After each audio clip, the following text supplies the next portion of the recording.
नमो अरहंताणं, नमो सिद्धाणं, नमो आयर्याणं, नमो अज्झायाणं, नमो लोये सवसाहुणम्।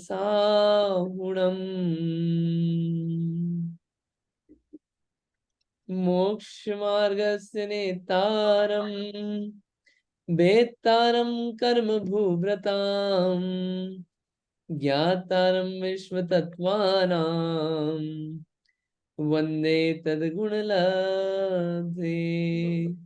वन्दे तद्गुणलब्धे।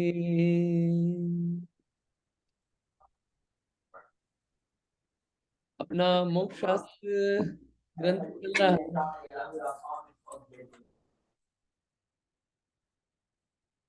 अपना मोक्ष शास्त्र ग्रंथ तत्वार्थ सूत्र ग्रंथ चल रहा है, जिसमें पहले अध्याय के अपने 33 सूत्रों में से 19 सूत्र कंप्लीट हो गए हैं।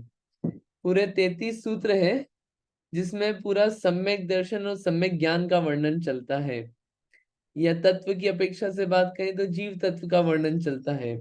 अपनी बात हो गई मोक्ष मार्ग का स्वरूप क्या है सूत्र नंबर पहले में, सम्यक दर्शन क्या है सूत्र नंबर 2 से 4 में, पदार्थों के जानने के उपाय आए थे, प्रमाण नय से, निर्देश स्वामित्व से, सत संख्या से। फिर सम्यक ज्ञान ही प्रमाण है, ऐसे तत्व प्रमाणे आद्य परोक्षम आदि आए थे।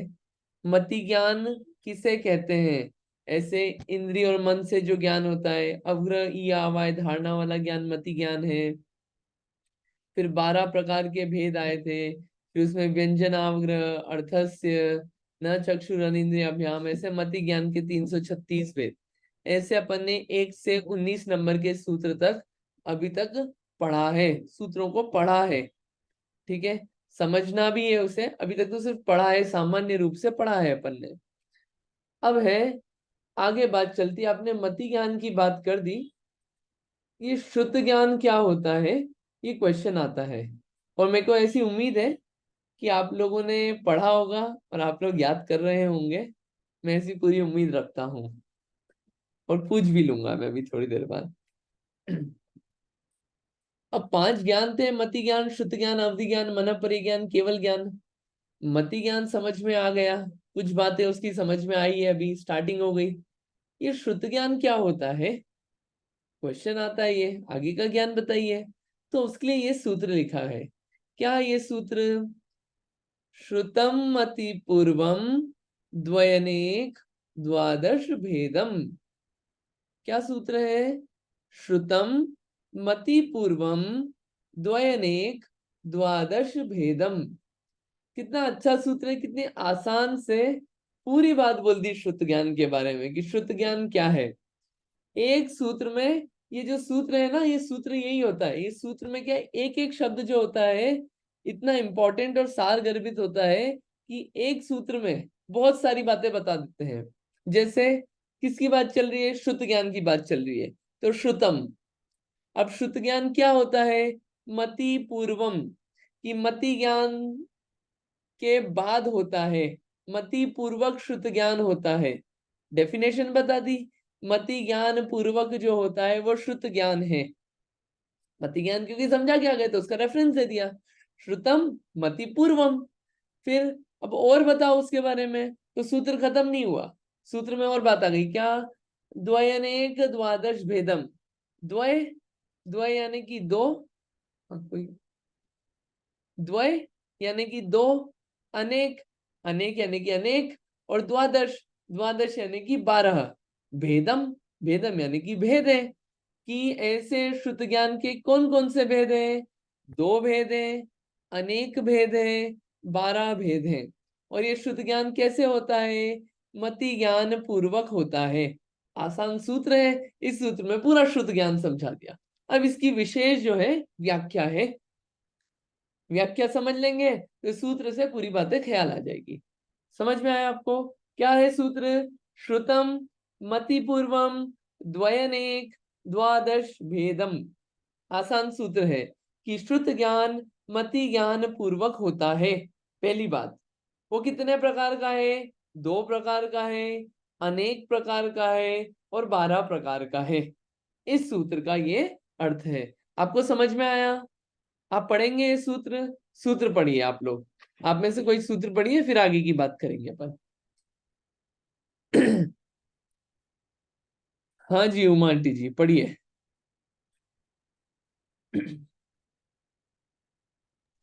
जय जिनेन्द्र।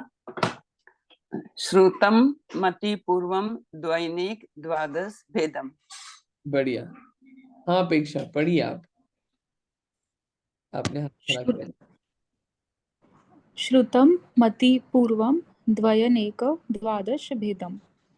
बढ़िया, ठीक है, बहुत बढ़िया। और किसी को पढ़ना है आप में से? ये बार बार इसलिए पढ़वाते हैं ताकि क्लास में याद हो जाए आपको। एटलीस्ट 1 घंटे की जब क्लास कंप्लीट हो तो अपने पास रहे कि अपन पढ़ के क्या है, इसलिए बार बार पढ़वाते हैं।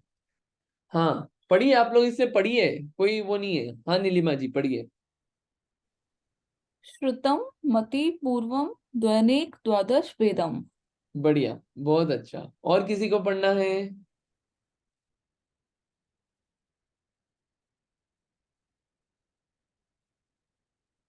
नहीं? पढ़ सकते हैं आप, ये ओपन है, इसमें कोई प्रॉब्लम नहीं है।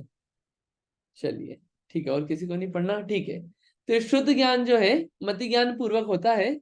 इसके 2 भेद होते हैं, अनेक प्रकार का होता है और 12 प्रकार का होता है। अब क्या होता है ये शुद्ध ज्ञान, थोड़ी सी और बातें करते हैं। क्या बोले? मति पूर्वम, यानी कि मति ज्ञान पूर्वक होता है। तो पहले मति ज्ञान से जिस पदार्थ को जाना था, ठीक। मति ज्ञान क्या होता है? इंद्रिय और मन के निमित्त से जो ज्ञान होता है वो मति ज्ञान है। मति ज्ञान से जो पदार्थ को जाना था, किसी चीज को जाना था, अब क्या हुआ? उस पदार्थ के बारे में और विशेष ज्ञान हुआ। उसी पदार्थ के बारे में और विशेष ज्ञान हुआ, वो भी शुद्ध ज्ञान है। और उस पदार्थ के माध्यम से किसी और चीज का भी ज्ञान हुआ, वो क्या है? शुद्ध ज्ञान है। ये सब शुद्ध ज्ञान आता है। उसके बारे में और जाना, और डिटेल में गए, जो कि शुरू में बोला था स्टेप 2 स्टेप 3 स्टेप 4 चालू हुए थे स्टेप 1 से कि हाँ ये कुछ चीज, एक चीज पदार्थ जानी, एग्जाम्पल लेंगे, फिर आगे जो जाना, ये सब क्या है? शुद्ध ज्ञान है। ठीक है, देखिए आपको एक एग्जाम्पल बता देते हैं, शास्त्र में से ही खोल के बताते हैं। एक ये फर्स्ट एग्जाम्पल देखते हैं। सदगुरु का उपदेश सुनकर आत्मा का यथार्थ ज्ञान होगा। ठीक है, इसमें उपदेश सुना, किसी सच्चे गुरु का उपदेश सुना। ये क्या है? उपदेश सुनना, ये है मति ज्ञान। और फिर उस पे विचार करके आत्मा का जो भान हुआ, वो क्या है? शुद्ध ज्ञान। उन शब्दों से अपने को और विचारना चली, और जो जानना हुआ वो क्या है? शुद्ध ज्ञान। ठीक है, दूसरा एग्जाम्पल कि अपन ने शब्द सुना घट, शब्द सुना ना, शुद्ध ज्ञान, क्या? मति ज्ञान। कर्ण से शब्द सुना, क्या सुना? घट। घट यानी कि घड़ा, मिट्टी का घड़ा होता है। ठीक है, तो जो शब्द सुना ये क्या है? मति ज्ञान। बराबर। क्यों मति ज्ञान है? इंद्रिय के, ये श्रोत्र इंद्रिय के निमित्त से हुआ ना, ये क्या है? मति ज्ञान, सुना सिर्फ। और फिर उस पदार्थ का ज्ञान हुआ, क्या? ये मिट्टी का घड़ा है, इसमें पानी भरते हैं, ये सब जो आगे जो भी चला, ये सब क्या है? ये शुद्ध ज्ञान है। बराबर, एग्जाम्पल समझ में आए? इसके पहले उदाहरण लिया था आम का, आम वाला भी आपको ख्याल होगा। चलिए, मति ज्ञान, शुद्ध ज्ञान। वैसे एक्सरसाइज दे सकते हैं आपको, और सोचना हो, खुद की एक्सरसाइज के लिए बोल रहा हूं मैं आपको, कि आप 5-10 एग्जाम्पल बना के लाना। 5-10 तो ज्यादा मैं भूल गया, 5 एग्जाम्पल्स बना के लाना आप, कि अपने डेली लाइफ में सोचना। आप एक दिन, कभी सुबह से शाम तक कुछ ना कुछ काम चलते रहते हैं अपने, कभी किचन में काम चलते हैं, कभी नहाने संबंधी काम चलता है, कभी टीवी देखने संबंधी, कभी चलता है ऐसे ही बैठे बैठे कुछ ना कुछ चलता है। बराबर। और फिर सोने से पहले कुछ ना कुछ चलता रहता है, कॉन्वर्सेशंस में चलता है। तो उसमें आप ऑब्जर्व करना, क्या मति ज्ञान था और मति ज्ञान से शुद्ध ज्ञान, ये ऑब्जर्व करना। 5 एग्जाम्पल आप लिखना, एकदम क्लैरिटी हो जाएगी। मति ज्ञान, शुद्ध ज्ञान करेंगे आप एक्सरसाइज तो मजा आएगा आपको। ठीक, फिर वो जो एक रहता है कि अरे प्रैक्टिकली दिख नहीं रहा है कुछ, दिखेगा क्या मति ज्ञान है क्या श्रुत ज्ञान है, और अपन कितना यूज करते हैं अपने मति ज्ञान जो अपने को मिला हुआ है मति ज्ञान और अपना शुद्ध ज्ञान, उसको अपन कहाँ कहाँ लेके जाते हैं, कितना कितना दौड़ाते हैं अपन इस ज्ञान को, और क्या क्या यूसेज हो रहा है, एंड वो इतना जरूरत है कि नहीं है उसको अपने ज्ञान को उधर दौड़ाने की। ये ऑब्जर्व करने की चीजें हैं। पढ़ने का प्रयोजन यही है कि वो विचारना सोचने का कार्य बने, इसलिए अपन इन परिभाषाओं को पढ़ रहे हैं। ये प्रैक्टिकल है। चलिए, नहीं आया आपको तो आप पूछना, और कुछ एग्जाम्पल लेंगे। मति ज्ञान श्रुत ज्ञान, ठीक। अब श्रुत ज्ञान के भेद कितने होते हैं? अलग प्रकार से अलग अलग भेद होते हैं। एक बोला दो भेद होते हैं, बोले ना द्वयनेक द्वादश भेदम, तो द्वय यानी कि दो भेद होते हैं। कौन कौन से दो भेद? अंग प्रविष्ट और अंग बाह्य। क्या बोल गए? अंग प्रविष्ट और अंग बाह्य। 12 भेद भी बोले आपने। 12 भेद कौन से हुए? 12 भेद कौन से हुए? 12 भेद हुए ये अंग प्रविष्ट के जो 12 भेद है। कौन से? जिसको बोलते हैं अपन द्वादशांग। द्वादशांग जिनवाणी माता की जय, जो अपन बोलते हैं कि जिनवाणी द्वादशांगमयी है, बोलते हैं ना, तो वो द्वादशांग यानी 12 भेद जो हैं वो अंग प्रविष्ट के हैं। ऐसे शुद्ध ज्ञान के 12 भेद भी हो गए एक अपेक्षा से। दो भेद भी हो गए, अंग प्रविष्ट और अंग बाह्य। दो भेद और अपेक्षाओं से भी आते हैं, आगे आगे आएंगे। अक्षरात्मक अनक्षरात्मक, द्रव्य शुद्ध भाव शुद्ध, ऐसे और भी भेद आएंगे। करेंगे उनकी बात, सब आगे आने वाला है। अभी तो जो आया है उसको थोड़ा सा ले लेते हैं अपन। तो ये अंग प्रविष्ट और अंग बाह्य क्या होता है? हमने अंग नाम तो सुना है, अंग नहीं भी सुना हो तो अब सुन लीजिए आप। अंग प्रविष्ट और अंग बाह्य। अंग प्रविष्ट के 12 भेद होते हैं। अब थोड़ा सा कॉन्टेक्स्ट देते हैं, फिर द्वादशांग को थोड़ा सा अपन समझते हैं। देखिए क्या होता है कि भगवान के पास जो ज्ञान है वो बहुत ज्यादा है, अनंत ज्ञान है। और जो तीर्थंकर की वाणी खिड़ती है समोर शरण में, वो वाणी खिड़ती है, उस वाणी को जो गणधर होते हैं, जो उनके प्रमुख शिष्य होते हैं, वो उसको जितना भगवान बताते हैं उसको मैक्सिमम रिटेन कर पाते हैं, याद रख पाते हैं। अब जो गणधर है उसको समझने की अपेक्षा, ये भव्य जीव समझ पाए उसको कुछ पार्ट्स में उसको सेग्रीगेट कर देते हैं, जिसको बोलते हैं अंग रचना। और ये जो अंग रचना होती है ये बेस्ड ऑन टॉपिक्स, उसका सेग्रीगेशन हो गया। तो ऐसे 12 अंग होते हैं। 12 अंग, द्वादशांग। आपने 11 अंग सुना होगा, द्वादशांग लिखा है, 12 अंग। 12 अंग क्यों बोलते हैं? अपन ने 11 अंग सुना है, वो क्लियर हो जाएगा अभी, ठीक। और ये समझ लीजिए कि जितना भी जिनवाणी का सार है, जो भी भगवान की बात है, जो भी समोषण में बात आती है, केवली के मुख से निकलती है, वो बात क्या है? ये द्वादशांग में है। इसलिए अपन बोलते हैं जिनवाणी क्या है? द्वादशांग में ही है। जितने भी शास्त्र अपने को भी मिल रहे हैं वो सब उन्हीं में से निकले हुए हैं।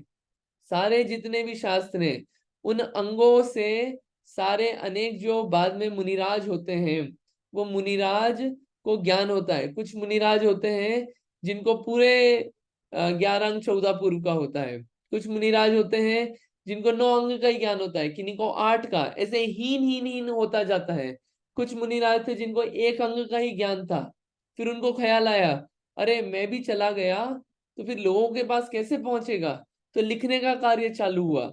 फिर वो शास्त्र अवेलेबल हुए, उन शास्त्रों से फिर और मुनिराजों को ज्ञान हुआ। ऐसे शास्त्रों की रचना का क्रम प्रारंभ हुआ।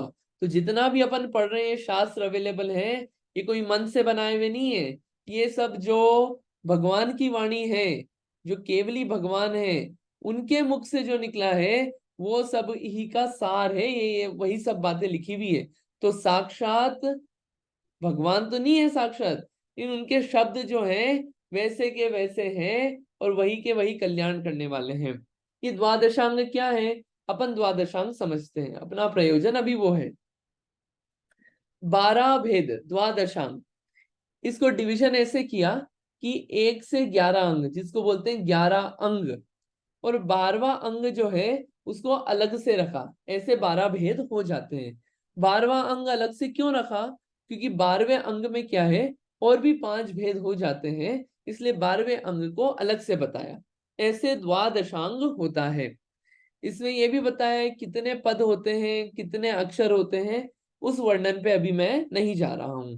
आपको विशेष पढ़ना हो तो ज्ञान मार्गणा नाम का एक अध्याय है गोमट सार जीवकांड ग्रंथ में, जो कि पूज्य आचार्य श्री नेमिचंद सिद्धांत चक्रवर्ती जी द्वारा लिखा गया है, जो कि चामुंड राय, राजा चामुंड राय, जिनने श्रवण बेलगोला स्थित बाहुबली भगवान की मूर्ति विराजमान की थी, उनके शिष्य थे, और उन्हीं के निमित्त से गोमटसार ग्रंथ लिखा गया है।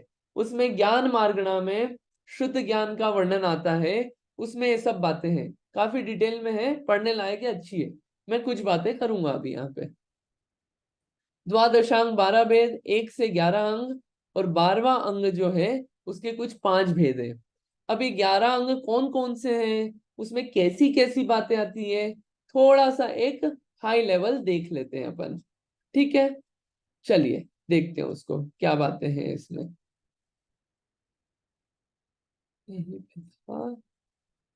हम्म 11 अंग की यहाँ पे बात आएगी। ये देखिए अलग अलग बातें आती है, अक्षर ज्ञान, श्रुत ज्ञान, ये 14 पूर्व का वर्णन आएगा, 14 पूर्व भी देखेंगे। उससे पहले 11 अंग, ये आ गया 11 अंग। क्या है, ये दिया हुआ है, उसमें कितने पद हैं, कितने अक्षर हैं।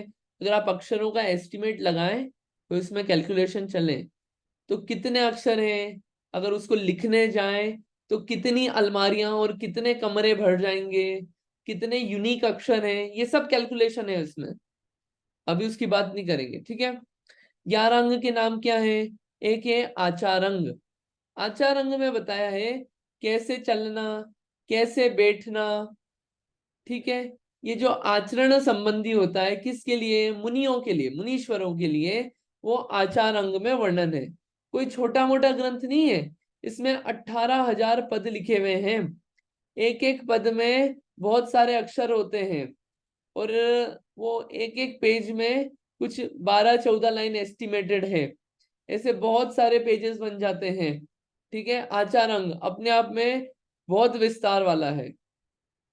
फिर सूत्र कृतांग, इस सूत्र कृतांग में विनय, छेदोपस्थापना, व्यवहार, धर्म, क्रिया, ये वर्णन है। फिर है स्थानांग। स्थानांग यानी कि ऐसे कैलकुलेट करते हैं, जैसे कि आत्मा, जीव एक है, जीव 2 प्रकार का भी है, मुक्त और संसारी की अपेक्षा। जीव 3 प्रकार का भी है, जीव 4 प्रकार का भी है, जीव 5 प्रकार का भी हो सकता है, अलग अलग अपेक्षाओं से।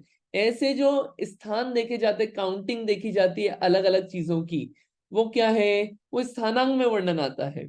समवायांग, समवायांग क्या है कि इसमें क्या क्या चीजें सिमिलर है, सेम है, उन चीजों का वर्णन है। फॉर एग्जाम्पल, अगर आपने 3 लोग की क्लास अटेंड की हो तो आपको ख्याल होगा कि 7वें नरक का इंद्रकबिल, जम्बू द्वीप और सर्वार्थ सिद्धि जो विमान है, वो क्या है? क्षेत्र की अपेक्षा समान है, उनका जो एरिया है वो समान है। सर्वार्थ सिद्धि कौन सा? सर्वार्थ सिद्धि कौन सा? जो ऊपर कल्प बने हुए हैं, 16 कल्प, 16 स्वर्ग, उसके ऊपर और विमान है, इसमें एक है सर्वार्थ सिद्धि। सर्वार्थ सिद्धि वो है विमान जहां से जीव निकल के अगले भाव में नियम से मोक्ष जाएगा, मनुष्य बन के मोक्ष जाएगा। ऐसे भी स्वर्ग है 16 स्वर्गों के ऊपर, सर्वार्थ सिद्धि एक वो। फिर एक है 7वां नरक। 7वें नरक में बहुत सारे बिल है, 5 बिल है शायद, जो मुझे ख्याल है। उसमें एक जो होता है वो प्रमुख बिल होता है, जिसको बोलते हैं इंद्रक बिल, उसका क्षेत्र देखें। और जम्बू द्वीप, जम्बू द्वीप जिसमें अपन रहते हैं, जम्बू द्वीप, ठीक है, ये जम्बू द्वीप में ही भरत क्षेत्र आदि ये सब है अभी, और इसी में अपन रहते हैं, तो इनका जो क्षेत्र है वो समान है।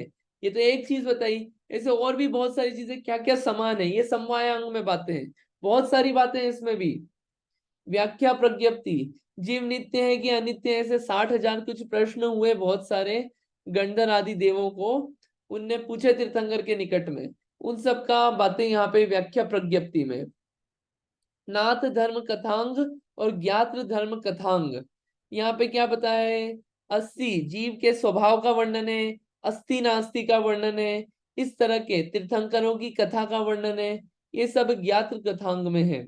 उपास का अध्ययनांग, इसमें क्या है? श्रावकों की 11 प्रतिमा, व्रत शील आचार क्रिया आदि का वर्णन है। क्या ये 11 प्रतिमा आदि?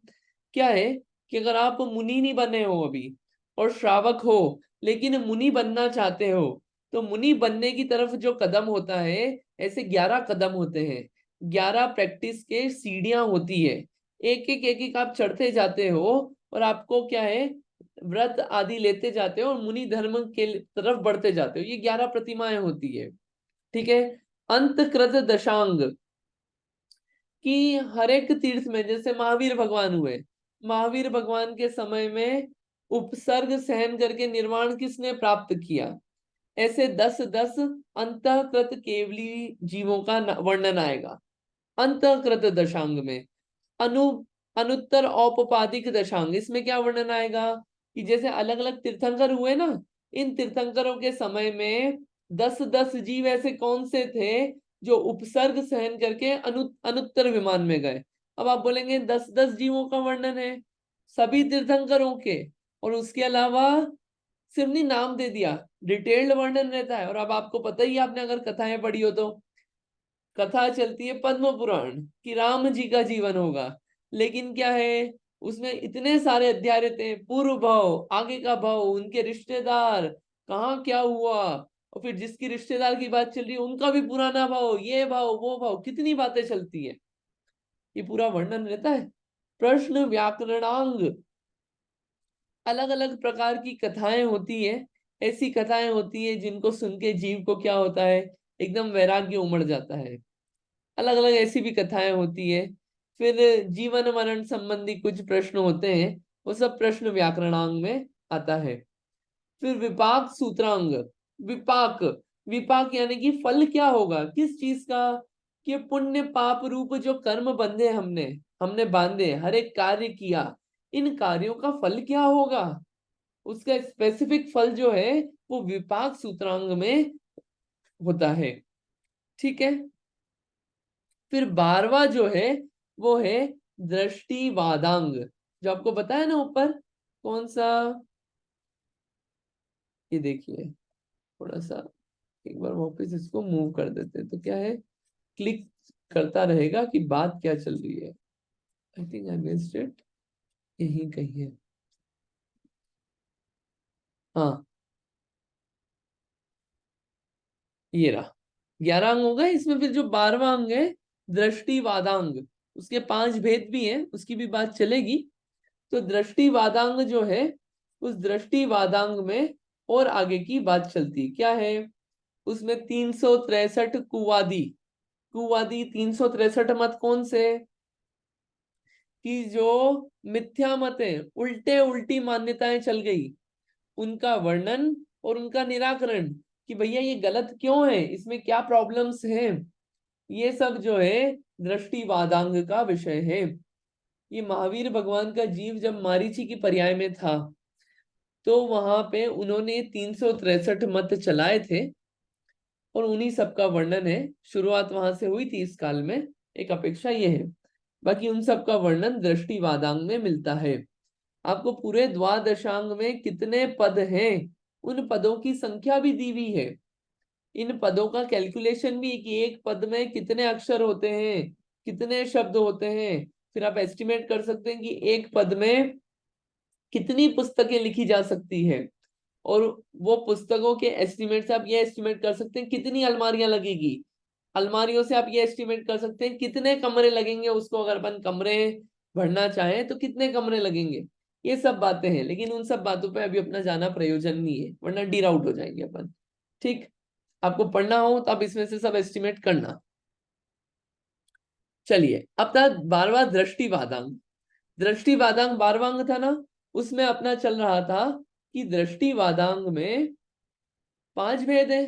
तो पहला भेद है परिकर्म, ये बात परिकर्म के भी भेद हैं। कौन से? चंद्र प्रज्ञप्ति, कि भाई ये चंद्रमा जो है, ये चंद्रमा का विमान कितना बड़ा होता है, चंद्रमा जो है उसमें जो देव रहता है चंद्र नाम का, इंद्र है ना, और बाकी और भी रहते हैं देव, परिवार देव, उनकी आयु कितनी होती है, परिवार कितना बड़ा होता है, रिद्धि कितनी होती है, कितनी स्पीड से मूव करते हैं, हानि वृद्धि कैसे होती है, अर्ध ग्रहण पूर्ण ग्रहण कैसे होता है, ये सब चंद्र प्रज्ञप्ति का विषय है। सूर्य प्रज्ञप्ति सेम थिंग, ये जो सूर्य है, सूर्य कितने होते हैं, अपने को लगता है सूर्य एक ही है, सूर्य एक नहीं है, जम्बू द्वीप में सूर्य दो हैं, आगे आप जाएंगे इसके आगे जो द्वीप है उसमें डबल हो गए सूर्य और चंद्रमा, बहुत अलग अलग चीजें हैं, ये वर्णन पढ़ते इतना अमेजिंग है, सब फोटो वगैरह से समझ में आती है, वो चीजें एकदम क्लिक करती है। जम्बूद्वीप प्रज्ञप्ति, जम्बूद्वीप प्रज्ञप्ति में क्या है कि जम्बूद्वीप कितना बड़ा है, उसमें कितनी नदियां हैं, कितने तालाब हैं, कितने वन हैं, कितने व्यंतर देव रहते हैं, क्षेत्र कितना है, कितने मेरू पर्वत हैं, क्या क्या अलग अलग चीजें हैं, ये सब जम्बूद्वीप प्रज्ञप्ति में वर्णन है। द्वीप सागर प्रज्ञप्ति, कि अभी तो आपने सिर्फ द्वीपों वो क्या बोलते हैं, ये जम्बूद्वीप का बताया, द्वीप सागर प्रज्ञप्ति कि अब जम्बूद्वीप के छोड़ के भी असंख्यात द्वीप समुद्र हैं। आपने नाम सुना होगा नंदीश्वर द्वीप, 8वां द्वीप, सबसे आखिरी द्वीप है स्वयंभू रमण द्वीप, बराबर, धात की खंड द्वीप, पढ़ा है ना आपने, पुष्करवर द्वीप पढ़ा है ये भी आपने। ऐसे अलग अलग द्वीप हैं, रुचिकवर द्वीप, ऐसे बहुत सारे द्वीप हैं। द्वीप मतलब ये समझ लीजिए आइलैंड, द्वीप समुद्र ऐसे रचना होती है। और आपने नहीं पढ़ा हो तीन लोक का वर्णन, तो तीन लोक का वर्णन आप पढ़ लेना, उसकी स्लाइड्स भी बनाई थी कुछ 200 पेज संबंध लगभग, आप एक बार स्लाइड थ्रू कर सकते हैं उसको, क्लास भी ली थी उसकी, 11 क्लासेस हुई थी, आप उसको भी देख सकते हैं, आपको एग्जाम देना हो तो एग्जाम भी दे देना, कांटेक्ट कर लेना मुझसे, ठीक है। प्रज्ञप्ति क्या, परिकर्म व्याख्या प्रज्ञप्ति, इसमें क्या रूपी होता है, क्या अरूपी होता है, जीव अजीव द्रव्य का वर्णन, भव्य अभव्य क्या होते हैं, कितना उनका प्रमाण होता है, सिद्ध भगवान कैसे होते हैं, क्या सिद्ध भगवान एक के बाद एक होते हैं, सिद्ध भगवान रुक रुक के होते हैं, और भी बहुत सारी बातों का वर्णन किसमें है, व्याख्या प्रज्ञप्ति, ये 12वें अंग के भेद हैं सब। फिर सूत्र, 12वें अंग में एक भेद है सूत्र, कि जीव अस्ति ही है या नास्ति ही है, ये जो 363 मत बताया ना आपको ऊपर अभी दृष्टिवादांग में, ये सूत्र नाम का जो भेद है इसमें ये वर्णन होता है। फिर एक होता है प्रथमानुयोग, जिसमें कि 63 शला का पुरुष, 63 शला का पुरुष कौन से, किसी को नाम याद है 63 शला का पुरुष के, किसी को ख्याल है 63 शला का पुरुष क्या होते हैं? हाँ जी शिखा दी बताइए, कौन होते हैं 63 शला का पुरुष, नाम बताइए। मतलब हर काल के 63 ऐसे महापुरुष निकल होते हैं, जैसे कि 24 तीर्थंकर, 9 नारायण, 9 प्रति नारायण, ऐसा कुछ है। एग्जैक्ट बताइए, आपको कैलकुलेशन लेके जाना है 63 तक, 42 बताए हैं अभी तक आपने, और बताइए।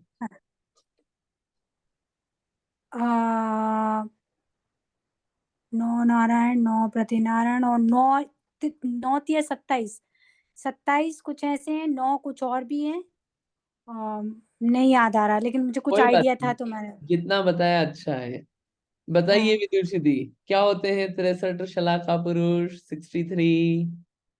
24 तीर्थंकर, 12 चक्रवर्ती, 9 बलभद्र, 9 नारायण, 9 प्रति नारायण। हो गए पूरे? हाँ जी, 63 हो गए। 63 हो गए। 27। 63 ये इस मतलब कुछ चीजें हैं जो थोड़ा याद रखना चाहिए हम सबको, और अभी याद नहीं है तो आप याद करना इसको। क्या है, अपन ये जो मति ज्ञान शुद्ध ज्ञान पढ़ रहे हैं ना, आपको थोड़ा रिलेट करते हैं। मति ज्ञान में ही नहीं होगा अपने, तो आगे जो शुद्ध ज्ञान रूप कार्य करना है, जो बोलते हैं चिंतन करना है, विचार करना है उस बारे में, आगे एक अपन ने सुना आत्मा के बारे में, ये जो ज्ञान की बात चल रही है किस में होता है, अपने में होता है। ज्ञान के बारे में पढ़ा, ठीक है, कि ज्ञान अपना है, लेकिन उसके बारे में पता ही नहीं कि ज्ञान किस किस तरह का होता है, विचारना किस बारे में चलेगी, फिर विचारना से ही आगे जो कार्य होता है वो होता है। तो याद भी, ये सब छोटी छोटी चीजें याद आप रखने का ट्राई करिएगा अगली बार से सब लोग, बढ़िया, अच्छा है।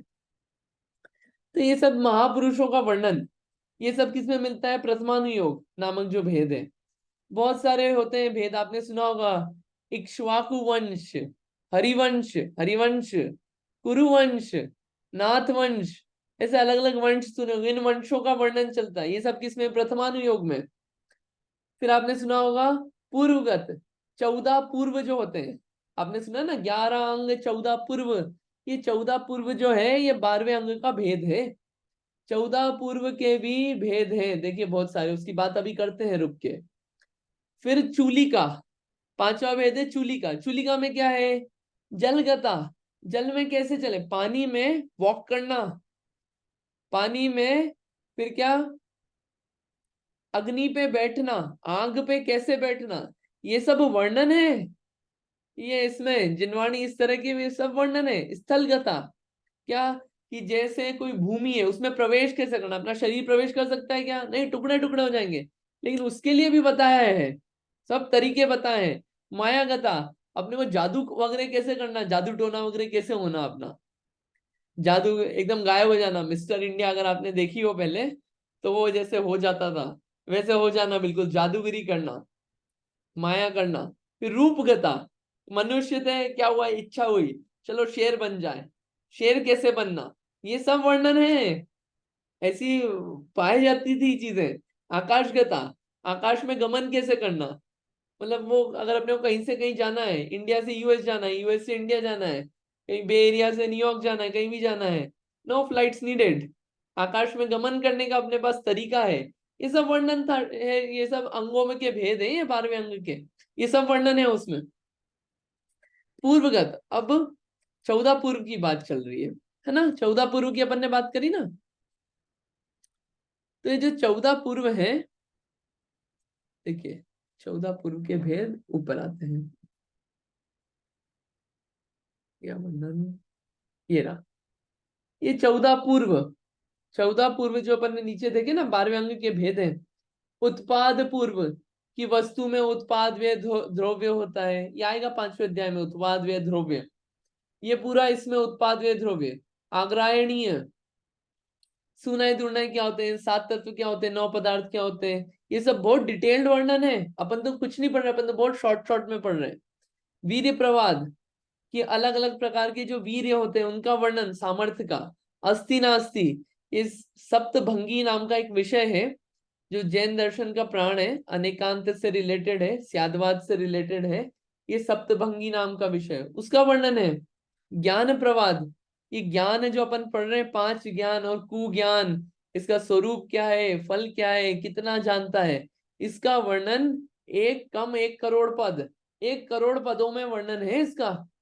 सत्य प्रवाद, सत्य कितने कितने तरह का होता है, वचन कितने तरह के होते हैं, भाषा कितने तरह की होती है, ये सब वर्णन है सत्य प्रवाद में। आत्म प्रवाद, कि आत्मा जो है वेत्ता, विष्णु, भोक्ता आदि है, किस किस अपेक्षा से आत्मा कैसा है। कर्म प्रवाद, पूरा जो कर्म सिद्धांत है उसका वर्णन कर्म प्रवाद में है, बहुत विशेष वर्णन है। प्रत्याख्यान, कि पुरुष का सहनन कितना होता है, काल की मर्यादा, उपवास की विधि क्या होती है, जीवन भर त्याग कैसे लिया जाता है, उसकी भावनाएं, 5 समिति, गुप्तियां, ये सब वर्णन पूरा है। विद्यानुवाद, ऐसी कोई विद्या नहीं है जिसका वर्णन नहीं हो, आप नाम बोलिए, वो सब विद्याओं का वर्णन है। निमित्त ज्ञान जो होता है, कि भैया कुछ टूटा हुआ देखा तो कुछ ज्ञान हो गया कि अरे ये टूटा है, मतलब ऐसी ऐसी घटना होने वाली है। पहले होता था ऐसा ज्ञान, कि कुछ देखा, जैसे अगर आपने नहीं देखी पता हो आपको, आचार्य भद्रबाहु स्वामी हुए थे, आचार्य भद्रबाहु स्वामी, उनको निमित्त ज्ञान था। वो क्या था कि उन्होंने जाना कि आज से लगा के अब 12 साल तक इस क्षेत्र में अकाल आने वाला है, इसलिए वो नॉर्थ से साउथ की तरफ चले गए अपने संघ के साथ। कुछ संघ के लोग रह गए, उनने विपत्ति झेली, और उसके कारण मुनि धर्म जो है उसका घात हुआ बहुत ज्यादा। वो पूरा है, अगर वो भी अगर आपने मूवी नहीं देखी हो या स्टोरी नहीं पढ़ी हो, जिसको मूवी देखने का शौक हो, निर्ग्रंथों का मार्ग करके एक मूवी है, अच्छी मूवी है, देखने लायक है। बहुत इंस्पिरेशनल है, बहुत इंफॉर्मेटिव है, अच्छी है, आप देखना उसको। मैं आपको मूवी देखने के होमवर्क देता हूँ, ठीक है। विद्यानुवाद, कल्याणवाद, कि जो 63 शलाका पुरुष हुए, उनके गर्भ आदि कल्याणकों का वर्णन, 16 कारण भावनाओं का वर्णन, तपस्या का वर्णन, चंद्र ग्रह नक्षत्र आदि का वर्णन, ये सब वर्णन है। प्राणवाद, ये जितना भी आयुर्वेद है, भूति कर्म है, विश्व विद्या है, प्राणायाम, योगा, शरीर की चिकित्सा, ये सब वर्णन प्राणवाद में है। ये भी द्वादशांग का भेद है। आयुर्वेद के ग्रंथ तो कई अपने आचार्य भी लिख के गए। आचार्य पूज्यपाद स्वामी हुए, जिन्होंने सर्वार्थ सिद्धि ग्रंथ लिखा है, उन्होंने भी एक आयुर्वेद का ग्रंथ लिखा है, अभी भी अवेलेबल है उसकी। अभी एक पांडुलिपि यहाँ पे दक्षिण भारत में कनकगिरी एक नाम का क्षेत्र है, मैसूर के पास कनकगिरी है। कनकगिरी में उसकी जो पांडुलिपि है वो देखने में आई थी, हाथ में देखी भी थी, वो उन्होंने लिखा है आयुर्वेद से रिलेटेड। जैसे और भी बहुत सारे ग्रंथ लिखे गए हैं, अलग अलग सब बातों का वर्णन है। क्रिया विशाल, कि लिखना कैसे, जो अभी ये क्लासेस चलती है ना, राइटिंग क्लासेस, बाकी सब क्लासेस, इन सब का वर्णन है इसमें क्रिया विशाल में। स्त्रियों के 64 गुण कौन से होते हैं, गर्भ आदि की क्रिया, गर्भधान आदि की क्रियाएं, वो सब वर्णन डिटेल में। सम्यक दर्शन की क्रियाएं, देव वंदन आदि की क्रियाएं, नित्य नैमित्तिक क्रिया, ये सब क्रिया विशाल में वर्णन है।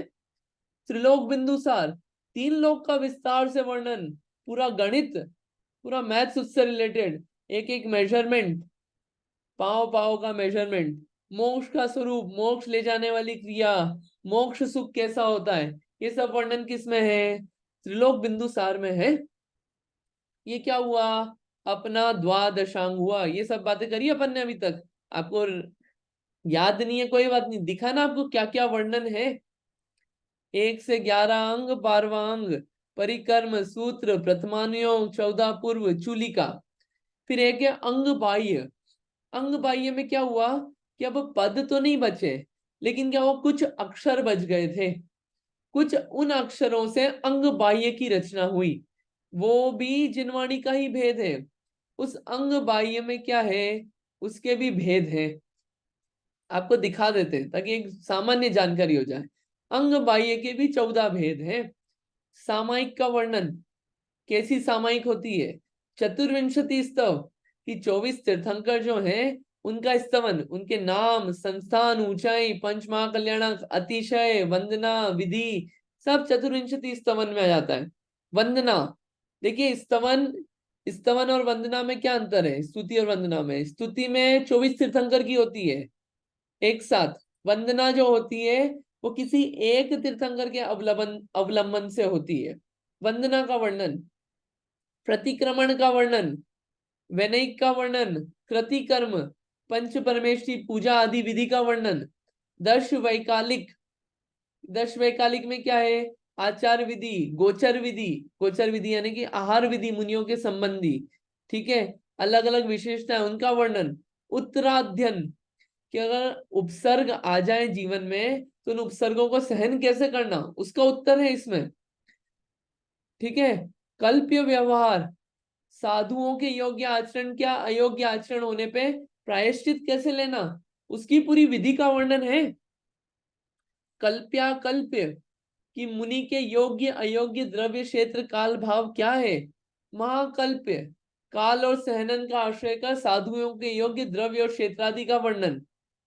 पुंडरिक, पुंडरिक यानी कि अगर देवों में जाना है ना, तो देवों में उत्पत्ति होने के कारण रूप कैसा दान देना, किसको देना, पूजा, तपस्चरण, अकाम निर्जरा, इनका विशेष वर्णन जो है पुंडरिक में है। महापुंडरिक, कि अगर इंद्र प्रति इंद्र बनना है, हमको छोटे मोटे देव नहीं बनना, हमको इंद्र प्रति इंद्र बनना है, तो ये वर्णन जो है महापुंडरिक नामक अंग बाह्य में है। और निषिद्धिका, कि यानी कि जिन प्रमाद के कारणों से दोष उत्पन्न होते हैं उनका निराकरण करने के लिए प्रायश्चित का वर्णन निषिद्धिका में है।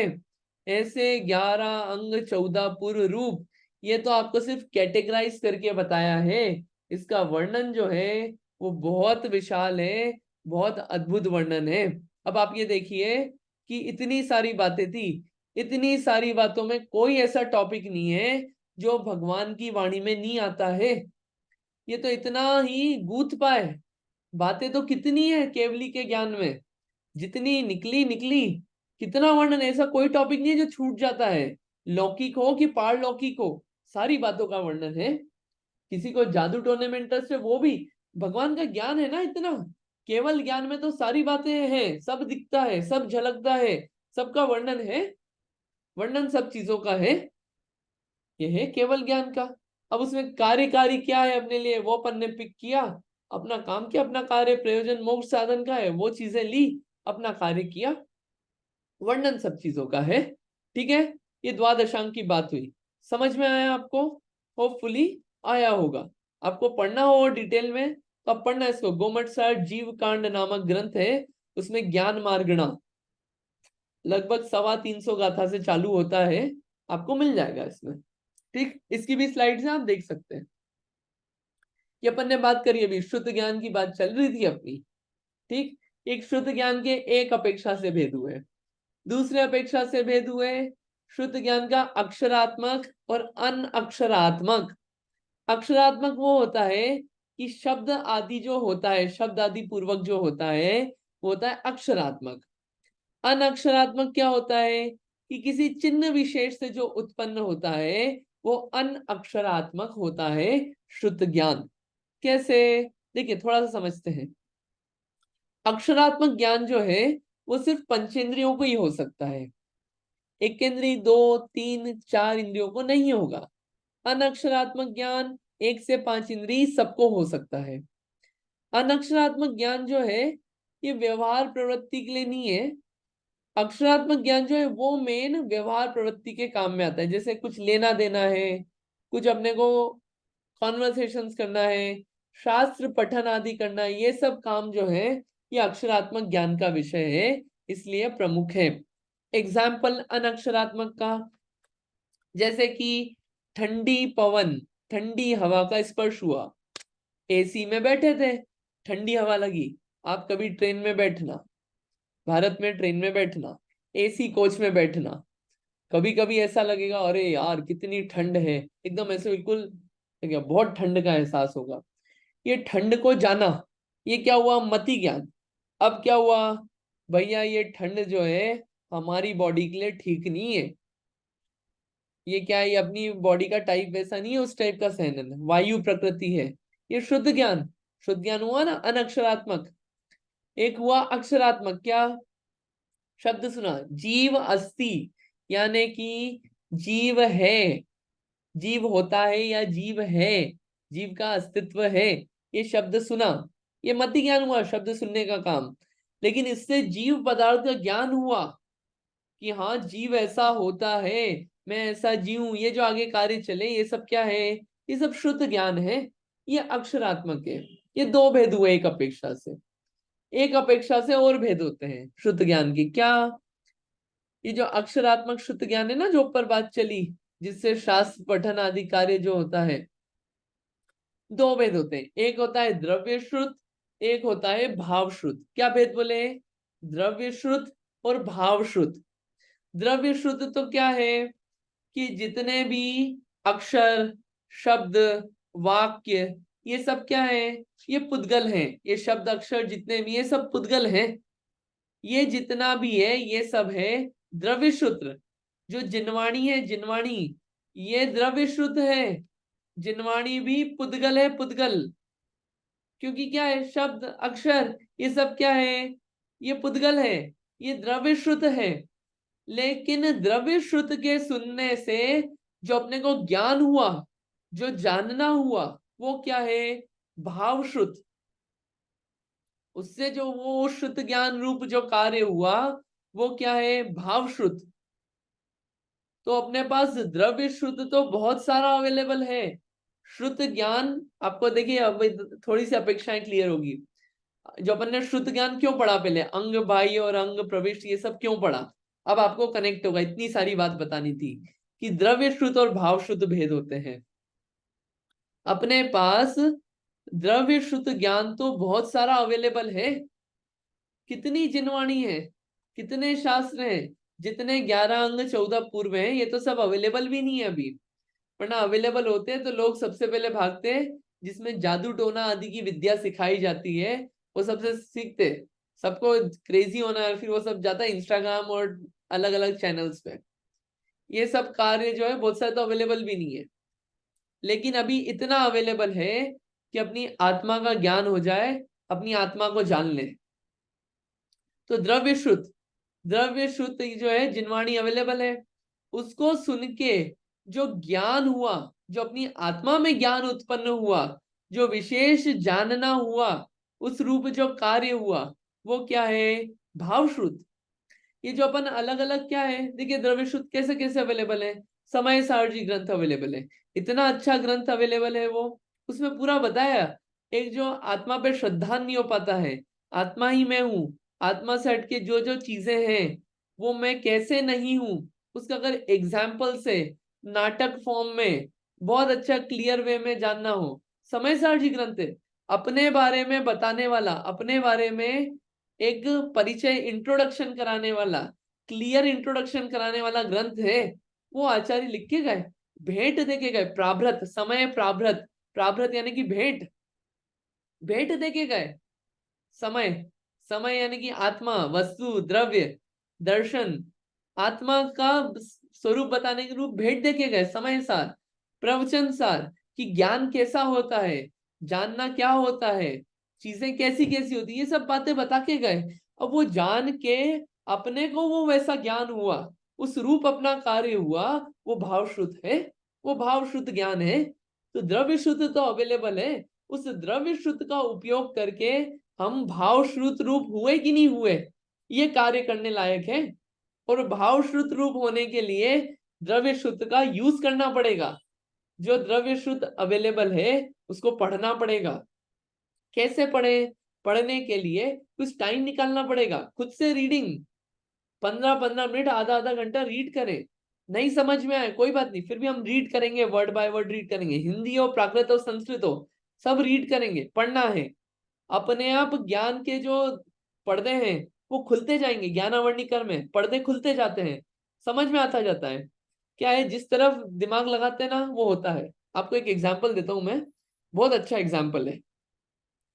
क्या हुआ, एक व्यक्ति है जिनने आज तक टेक्नोलॉजी को छुआ ही नहीं, वो हमेशा अपने धार्मिक कार्य आदि में लगे रहते हैं और उनकी एज भी अच्छी है, लेकिन उनने अपना उपयोग फोन में लगाना चालू किया कि फोन की टेक्नोलॉजी का यूज करें, इसको यूज करके क्लासेस आदि लेंगे और भी अनेक कार्य करेंगे धार्मिक संबंधी। अब इतना विशेष हो गया, कोई टेक्नोलॉजी आज तक छुई नहीं, इतना विशेष हो गया कि वो 10 चीजें हमको बता देते हैं, हम नहीं सोच पाते, वो तरीके बता देते हैं।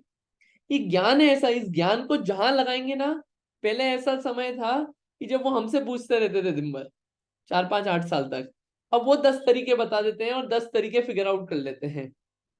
एज भी है उनकी, ऐसा नहीं है। तो इस ज्ञान का तो ऐसा है, इसको जहां लगा लें उस रूप वो प्रवर्तन हो जाता है। अब उस शुद्ध ज्ञान का यूज अपन किस चीज में कर रहे हैं वो अपने पे है। ठीक है, ये शुद्ध ज्ञान के भेद हुए, आपको समझ में आया होगा। थोड़ा सा रैप अप कर लेते हैं, मति ज्ञान और शुद्ध ज्ञान में अब अंतर क्या है। देखिए, 2 कर्म होते हैं, आएंगे ये सब वर्णन, लेकिन आपको फिर भी बता देता हूं। मति ज्ञानावरण कर्म और शुद्ध ज्ञानावरण कर्म। ठीक, ज्ञानावरण कर्म के ही भेद है, मति ज्ञानावरण कर्म, शुद्ध ज्ञानावरण कर्म। मति ज्ञान से जितना जाना जाता है उसको ढकने का काम करता है, उसमें बाधा डालता है, पूरी तरह बाधित नहीं कर पाता, कुछ ढक पाता है, पूर्ण नहीं हो पाता मति ज्ञान भी अच्छे से। ये क्या है? मति ज्ञानावरण कर्म। शुद्ध ज्ञानावरण कर्म, शुद्ध ज्ञान को ढाकने का कर्म। जैसे देखिए कि कुछ जीव यहाँ बैठे बैठे इतनी सी दूर का देख पाते हैं, कुछ जीव यहाँ से पास का भी नहीं देख पाते। क्यों? मति ज्ञानावरण कर्म है।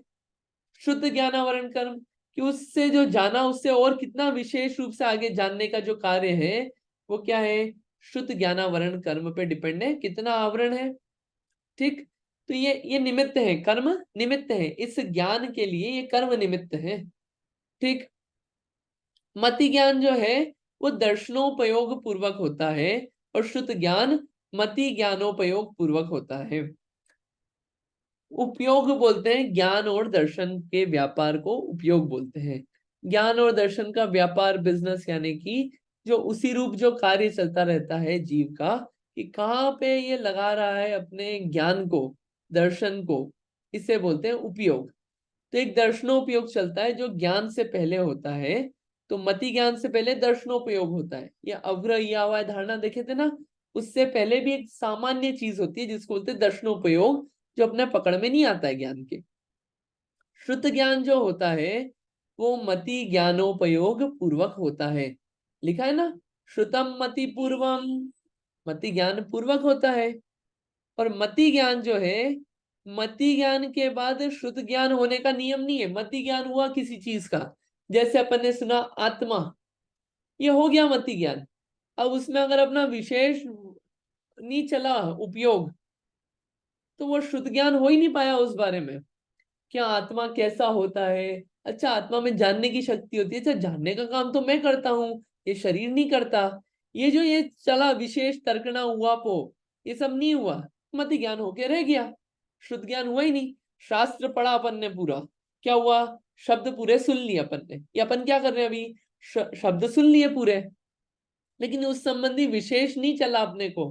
क्या हुआ, मति ज्ञान हुआ उन शब्दों का, तत्वार्थ सूत्र के शब्दों का मति ज्ञान हुआ, लेकिन शुद्ध ज्ञान नहीं हुआ। शुद्ध ज्ञान आगे नहीं बढ़ा, शुद्ध ज्ञान में आगे अपना कार्य, तो कार्य पूर्ण नहीं हो पाएगा अपना। तो अपना ये मति ज्ञान हो तो शुद्ध ज्ञान भी हो उन चीजों का, ठीक है, कार्यकारी चीजों का। मति ज्ञान के 336 भेद है, 336 मुख्य रूप से। शुद्ध ज्ञान के 2 भेद हैं। देखिए जो अभी बात बोली, मति ज्ञान से तत्व सुना समझा जा सकता है, जो निर्णय है वो किससे होगा, शुद्ध ज्ञान से होगा। उस तत्व का निर्णय, तत्व का समझ लिया, सुन लिया, उसका निर्णय जो कार्य चलना है, उसका जो और विशेष तर्कना चलना है, बाकी सब बातें चलना है, वो सब क्या है, शुद्ध ज्ञान से होगा। तो सिर्फ अपन अभी सुन के समझ के नहीं रह जाए, उसमें निर्णय रूप में जाए। ये कार्य अपने को एक बहुत बेसिक चीज है, इसको ध्यान रखने का। ये क्या है, शुद्ध ज्ञान। और मति ज्ञान क्या है, 5 इंद्रियों का निमित्त मुख्य है, मुख्य है। शुद्ध ज्ञान में मन की मुख्यता है, मन की मुख्यता है शुद्ध ज्ञान में। ऐसे मति ज्ञान और शुद्ध ज्ञान में अंतर है। थोड़ी और क्लैरिटी आपकी बड़ी होगी कि मति ज्ञान और शुद्ध ज्ञान क्या है। और इसमें बहुत सारी बातें हैं, थोड़ा सा समय है, आज कुछ ज्यादा ही ले लिया मैंने, लेकिन आज विषय ऐसा था कि इच्छा हुई कि थोड़ा सा ले लिया जाए। तो ये सब बातें अपनी चली है ना, मति ज्ञान और श्रुत ज्ञान की। मैं देख रहा हूँ और कुछ विशेष बात हो तो ठीक है। मुख्य बात थी, देखिए इसमें आपको दिखा देते हैं वापिस क्या बात चली। अपनी बात चली है सूत्र की, ठीक है। अभी तक 5 मिनट बचे हैं। एक काम करते हैं, आप लोगों को क्या ग्रहण हुआ आज की क्लास में, ये अब आप बता दीजिए। पहली चीज 1 मिनट में बता दीजिए, फिर 2 मिनट में आपको ये बताना है कि 1 से 20 सूत्र तक किसको याद हो गया, वो सूत्र सुनाना है। 1 से 20 तक याद करना है आप लोगों को, अभी कर लेना याद तो इजी रहेगा, ठीक है। समरी पहले 1 मिनट में कौन देगा आप में से, एक सूत्र पढ़ा है आज अपन ने, सिर्फ कोई भी नहीं दे पाएगा समरी, रियली? अच्छा, सिर्फ शिखा दीदी है, बाकी कोई भी नहीं? आप मुझे बोलना, अगर आपको टफ पड़ रहा हो ना, आप बोलना, फास्ट चल रहा है बोलना, लेकिन सिर्फ सुन के आप मत जाना, ठीक है। चलिए बताइए शिखा दीदी।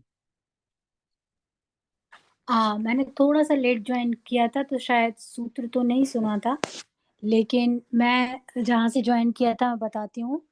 तो बेसिकली हमने शुद्ध ज्ञान के बारे में बात की थी, और द्वादशांग जो भगवान की दिव्य ध्वनि कीर्ति है, उसको वो द्वादशांग के रूप में जो गणधर मुनिराज होते हैं वो उसको वाणी को सुनते हैं और उसको 12 भागों में, एक तरीके से 12 भागों में रखते हैं, इसीलिए जिन वाणी को द्वादश अंग वाणी कहा जाता है।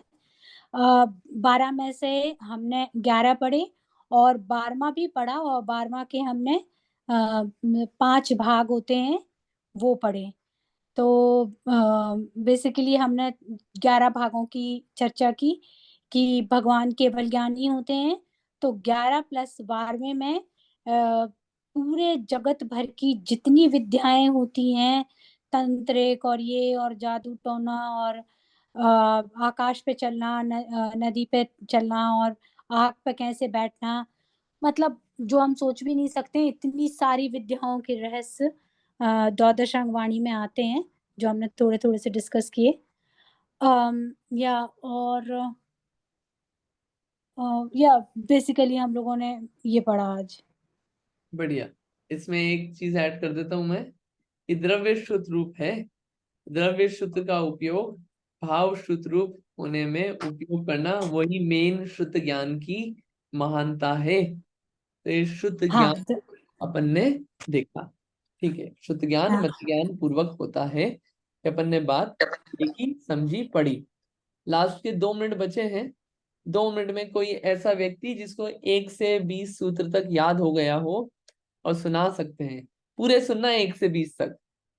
किसी ने याद किए? उमा आंटी जी को तो याद है। आपके अलावा और कोई? आपसे तो पूछ ही लेंगे, लेकिन आपके अलावा और कोई याद किया है किसी ने? आप लोग याद करेंगे? मैं वैसे डेली पूछूंगा आपसे, याद किया है क्या? आप याद करिए।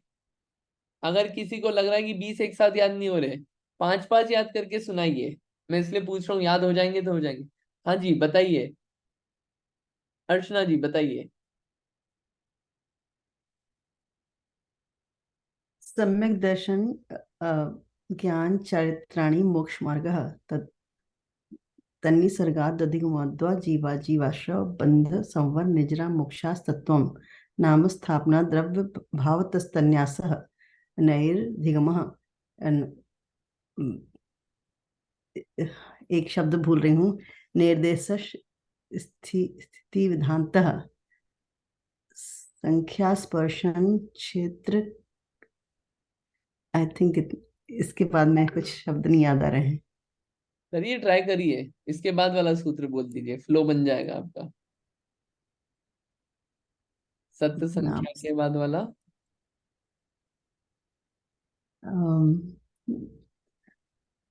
आप ये वाला श्लोक, ये वाला सूत्र बोलिए, फिर मैं उसके बाद पिकअप करती हूँ। सत्य संख्या क्षेत्र स्पर्शन कालांतर भावाल्प भावा बहुत्वेश्वर। बहुत्वश्च, या भावाल बहुत्वश्च, ऊपर ही ऊपरी, इसी में ही है ना? हाँ ऊपरी नहीं ऊपरी, है। आप तो अध्याय चेंज कर दिया आपने। हाँ अध्याय चेंज कर दिया, हाँ। आगे नहीं चल गए आप। नहीं, इसके आगे फिर मुझे सब मिक्स हो रहे हैं अभी मेरे। आप याद करना है ना? ठीक हाँ है, हाँ हाँ मैं ट्राई हाँ, किया है। मुझे अब याद किया था, पर आई थिंक अभी बिल्कुल मिक्स कर रही हूँ मैं। थोड़ा सा और प्रैक्टिस कर लेना, लेकिन जरूर अच्छा है, जरूर, हाँ। आप ट्राई कर रहे हैं, अच्छा है, बढ़िया बात है। हाँ उमा आंटी जी, आप एक बार बता दीजिए, फिर अपन कंप्लीट करते क्लास। ठीक है, प्लीज 1 से 20। सम्यक दर्शन ज्ञान चारित्राणि मोक्ष मार्गः तत्वात् श्रद्धानां सम्यक दर्शनम तन्निसर्गादधि गमाद्वा जीवा जीवासव बन संवर निर्जरा मोक्ष तत्वम नाम स्थापना द्रव्य भाव तस्तन्यासः प्रमाण नैर्धिगमः निर्देश स्वामित्व साधनाधिकरण स्थिति विधानतः सत्य संख्या क्षेत्र स्पर्शन कालांतर भावाल्प बहुत्वश्च मति सुतावधि मनः पर्यय केवलानि ज्ञानम तत्प्रमाणे आद्य परोक्षम प्रत्यक्ष मन्यत मति स्मृति संज्ञा चिंताभिनिबोध इत्यनर्थांतरम तदिंद्रिया निंद्रिय निमित्तम अवग्रहे हावाय धारणा बहु बहुविध क्षिप्राणि श्रुतानुक्त ध्रुवाणाम क्षेत्राणाम अर्थस्य व्यंजनास्यावग्रह न चक्षुरनिंद्याभ्यम श्रुतम मतिपूर्वम दैनिक द्वादश भेदम भवा प्रत्ययो वधि देवनारकाना। बढ़िया बढ़िया, बहुत अच्छा। ठीक है, अच्छा है। Thank you. सभी लोग याद करें। अच्छा है, आप डेली पढ़ते हैं इसलिए आपको याद है। बढ़िया, आपने अच्छा याद कर रखा है। ठीक है, आगे अपन थैंक यू सो मच। करेंगे। सभी आप याद करें। तो आज इतना ही रखते हैं, कल आगे बात चलेगी। अब अवधि ज्ञान क्या होता है? अवधि ज्ञान किसको हो सकता है? क्या अपने को हो सकता है अभी बैठे बैठे अवधि ज्ञान? अवधि ज्ञान में क्या क्या जान सकते हैं? जानने की इच्छा बहुत है ना? कैसे होता है? क्या करना पड़ेगा अवधि ज्ञान प्राप्त करना हो तो? फिर मनापर्य ज्ञान, ये आगे बात आएगी। फिर केवल ज्ञान, ये सब बातें आगे आने वाली है। आप अभी ग्रहण करते जाना, आप कभी वो हताश मत होना कि समझ में नहीं आ रहा है। होती जाएंगी चीजें अच्छी, है ना? ठीक है, चलिए जिनवाणी स्तुति कर लेते हैं। कौन ले रहे हैं आप में से जिनवाणी स्तुति? आप में से कोई लेना चाहता है जिनवाणी स्तुति? नहीं? हाँ, कोई लेना चाह रहा है। हाँ जी, नीलिमा जी, आप लेना चाह रहे हैं, लीजिए प्लीज। जिन स्वानुभूति से खिरी मम स्वानुभूति मदगिरी श्री विमल धारा जैन श्रुत आनंद अमृत से भरी समता प्रवाह बहावती रागादि विकल्प तोरिके माँ सरस्वती प्रतिभाव बंधन दृष्टि निज में जोड़िके कर प्रमाण के ज्ञान दे गगन पे नहीं बंद त्यों तुम गुण वर्णन करे कि पावे नहीं भंत। सायुत्सर्ग। बार नमस्कार।